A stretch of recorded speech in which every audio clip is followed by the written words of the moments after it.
Visakha steel ప్లాంట్కి 11,000 కోట్ల package ఇస్తాము అని చెప్పి కేంద్రం ప్రకటించినప్పుడే ఒకవైపు కొందరు సంతోషపడుతూ ఉన్న మరొక వైపు అనుమానపడ్డారు. వీళ్ళు ఏదో ఒక ట్విస్ట్ లేకుండా, దీంట్లో ఏదో ఒక మెలిక లేకుండా అంత ఈజీగా ఇచ్చేస్తారా అని. మరొక వైపు కొందరు అప్పుడు ఓపెన్గానే కమెంట్ చేశారు, దీన్ని ప్రైవేటైజేషన్ చేసే దాంట్లో భాగంగానే ప్రభుత్వం ఈ ప్యాకేజీ కూడా ప్రకటిస్తుంది.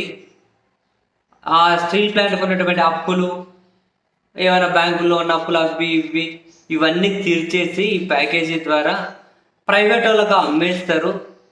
బహుశా ఆ ప్రయత్నాల్లో భాగంగానే ప్యాకేజీ ప్రకటించారేమో అని చెప్పి ఇప్పుడు అనుమానించే వాళ్ళు కూడా అప్పుడు కమెంట్ చేశారు. ఈ ప్యాకేజీ అనుమానించాల్సిందే అప్పులు తీర్చుకోవడం కోసం అని చెప్పి, అంటే ప్రైవేటైజేషన్లో భాగంగానే ఈ ప్యాకేజీ కూడా ప్రకటించినట్లున్నారు అని చెప్పి అప్పుడు చాలామంది కమెంట్ చేశారు. అండ్ విశాఖ స్టీల్లో పనిచేసే ఉద్యోగులకైతే ఫస్ట్ నుంచే డౌట్ ఉంది, అరే ఇది ఎక్కడికో పోయేటట్లే ఉంది మొత్తానికి అని. తాజాగా ఢిల్లీ నుంచి వచ్చినటువంటి ఉక్కు శాఖ కార్యదర్శి సందీప్ పాండే ఆయన వచ్చి స్టీల్ ప్లాంట్కి వచ్చి ఎగ్జిక్యూటివ్ అధికారులతో సమావేశమై చెప్పినటువంటి వ్యాఖ్యలు, చేసినటువంటి కమెంట్ చూశాక వీళ్ళ వ్యవహారం ఏందో మరొకసారి బయటపడిపోయింది. ఆయన క్లియర్గా చెప్పారు, సొంత గనులు కేటాయించారు, సెయిల్లో విలీనం అనే ఆ ముచ్చటే లేదు, ప్రైవేటైజేషన్ అనేది పార్లమెంట్లో ఉంది, వాళ్ళు తీసుకోవాల్సినటువంటి నిర్ణయం, దాని గురించి మనం మాట్లాడడం. అండ్ ఇప్పుడు ఈ 11,000 కోట్ల ప్యాకేజీ ప్రకటించారు కదా, ఈ 11,000 కోట్ల ప్యాకేజీ ఉద్యోగుల జీతాలకు కాదు, బాకీలకు కాదు, ఇంక్రిమెంట్లకు కాదు, జీతాలకు కాదు, బాకీలకు కాదు, ఇంక్రిమెంట్లకు కాదు, అప్పులు తీర్చడం కోసం, బ్యాంకుల్లో ఉన్నటువంటి అప్పులు తీర్చడం కోసం ఈ ప్యాకేజీ ఉపయోగిస్తున్నాం. అండ్ ఇంతకుముందు కూటమి ప్రభుత్వం రాగానే ఒక 1,650 కోట్ల రూపాయలు ఇచ్చారు స్టీల్ ప్లాంట్ కానీ, అది అప్పుడు అప్పులు తీర్చారు. ఆ 1,650 కోట్లు కూడా ఈ 11,000 కోట్ల ప్యాకేజీలో భాగంగానే, అదేం సపరేట్ కాదు. ఉద్యోగులకి జీతాలు లేవు, బాకీలు ఇచ్చేవి లేవు, ఇంక్రిమెంట్లు ఇవేమీ ఉండవు.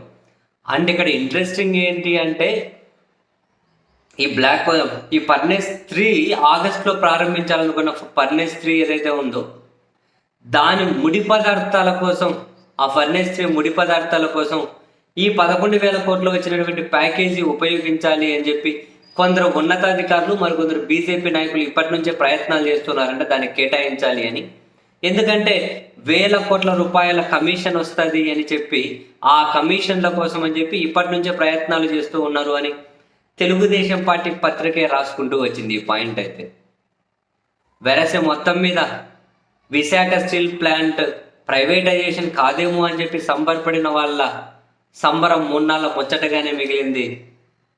ఇది అప్పులు తీర్చిన తర్వాత దీన్ని ఏం చేయబోతున్నారు? అందరికీ అప్పుడే డౌట్ అండి, వీళ్ళు ప్రైవేటైజేషన్ చేయము అని ఆ స్టేట్మెంట్ ఇవ్వలేదు, దాని నుంచి వెనక్కి వెళ్తున్నాము అని, ఉద్యోగుల ఇంక్రిమెంట్ గురించి రకరకాలుగా ఏం మాట్లాడలేదు. అండ్ ఆ 11,000 కోట్ల ప్యాకేజీ ప్రకటించే 3-4 రోజుల ముందే ప్రధాని గారు విశాఖకు వచ్చిన ఇక్కడ కూడా ప్రకటించలే అది. సో ఈ అన్ని పరిణామాల మధ్య ఈ అన్ని చుక్కలను కనుక కలిపితే వెనకల ఏదో గుడుపుటని అయితే నడుస్తూ ఉంది. మరి ఆ గుడుపుటని ఎక్కడ తేలుతుందో, ఎక్కడ బయటపడుతుందో చూడాల్సిందే.